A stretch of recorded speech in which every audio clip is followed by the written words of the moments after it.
लो जी, Saudi वलीअहद का जिक्र भी एप्स्टीन फाइल के अंदर आ गया है। और शॉकिंग चीज़ ये है कि वो बना है वलीअहद 2017 में, जबकि उसका जिक्र हो रहा है 2016 की ईमेल में।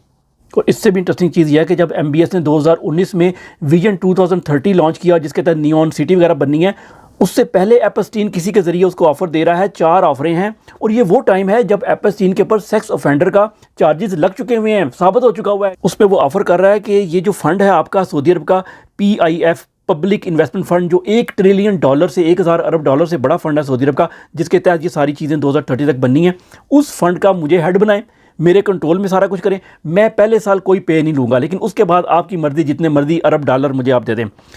दूसरी चीज़, फुल कंट्रोल होगा मेरा फाइनेंशियल के ऊपर, फाइनेंस और उसकी बैंक शीटें सारी मैं चेक करूँगा। और नंबर 3, मेरा बादशाह तक यानी MBS तक रसाई होनी चाहिए। हर 2 हफ्ते बाद मेरी कोई ना कोई मीटिंग होनी चाहिए ऑनलाइन। इससे कम से कम हमें 2 बातें पता लगती हैं। नंबर 1 ये कि MBS जब वलीअहद नहीं बना था ना, और उसके बड़े भाइयों को छोड़ के छोटे भाई को बनाया उसके बाप ने, तो उसका सिर्फ 3 लोगों को पता था। एक बादशाह को पता था, एक उसकी MBS की माँ को, और एक एप्स्टीन को।